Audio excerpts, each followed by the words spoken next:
ஒரு பத்தி 1 மணி நேரம் எரியும் சார். கடித்தல் கிடையாது, கெமிக்கல் கிடையாது, பிசினஸ் கிடையாது, கையில் வைப்பாது. இந்த புகையெல்லாம் ஆஸ்மா இருக்கிறவங்க, வீசிங் இருக்கிறவங்க, டஸ்ட் அடிக்கிறது எல்லாரும் சுவாசமெல்லாம் எந்த ஒரு கெடுதலும் கிடையாது. போட்டாலே அடிக்கிறது இல்லை, வெயில் அந்த ப்ராப்ளம் இது பல்படி போடுற மெத்தட் அதே ப்ராசஸ் தாங்க.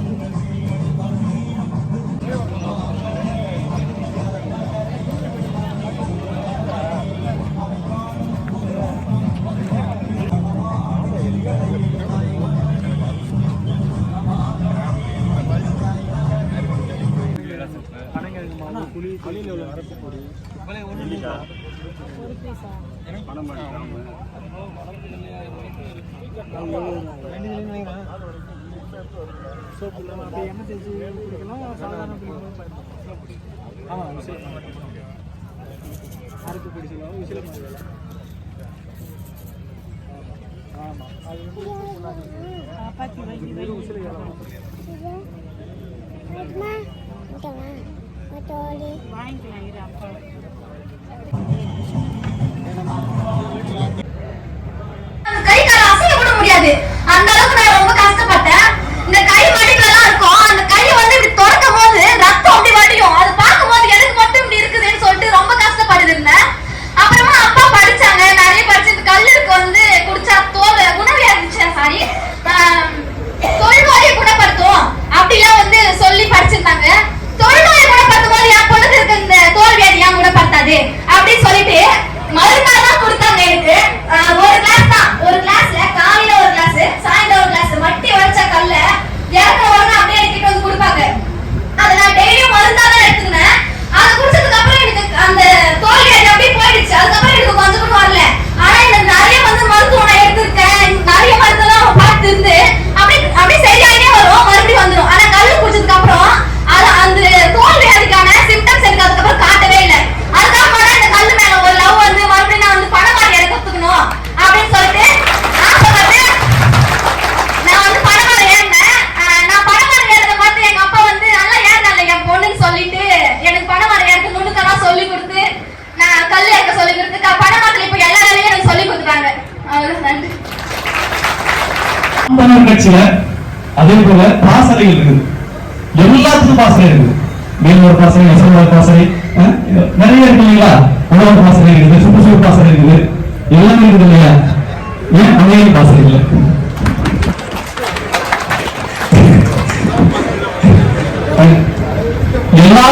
எல்லாரும் வந்து பண்ணையர்கள் மறந்துட்டாங்க. பண்ணையர்களுக்கு ஒரு அடையாளத்தை உழைச்சிட்டாங்க.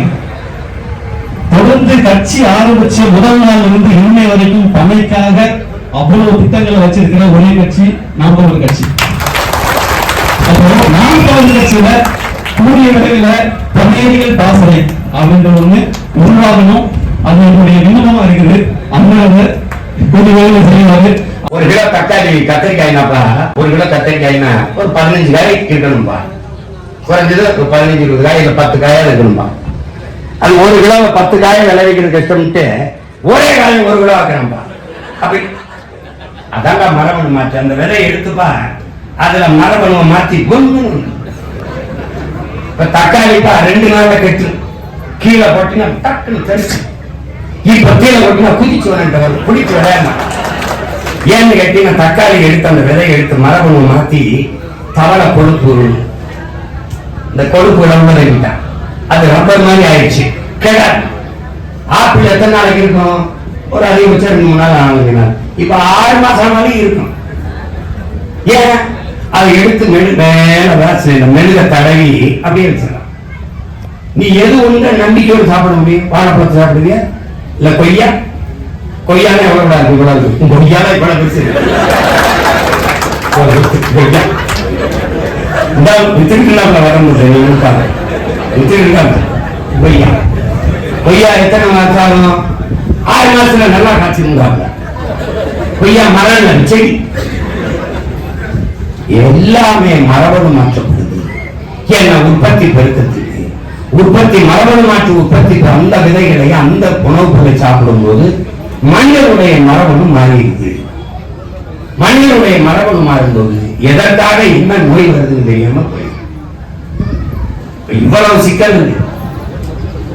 அதனால என் அன்பு பிள்ளைகள், வனை என்பது என் தம்பி விக்டர் சொன்ன மாதிரி நம் பராசக்தி தாயின் பால்.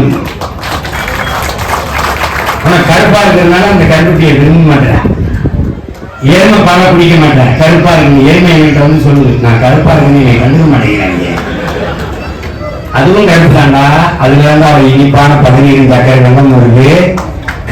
கருப்பு தான், அதுல இருந்து அவள் இனிப்பான சக்கரை வருது. அதனால கருப்புல இல்ல தாங்கு, கருப்புல இல்ல.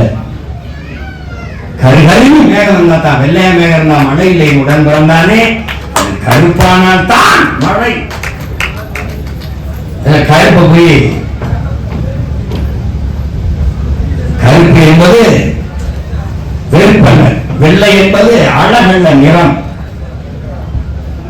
அது புரிஞ்சுக்கணும். வெள்ளையா இருக்கிறதா அது அழகு நினைச்சு நீங்க மோகிச்சு இருக்கிற. அதனால அவன் என்ன பண்ணா, பன்னி நம்ம பண்ணி வந்து கருப்பா இருந்துச்சு, பன்னி இந்த பண்ணி சாப்பிட மாட்டான், இந்த பண்ணிக்கு வெள்ளையா பண்ணியை போட்டான். பண்ணி வெறும் வெள்ளை பண்ணி 1 கிலோ கறி பண்ணி கறி மேசைக்கு வர 8500 லிட்டர் தண்ணீர் குடிக்கும். சீன மூலம் பண்ணிக்கிறே சாப்பிட்டுருந்தான்.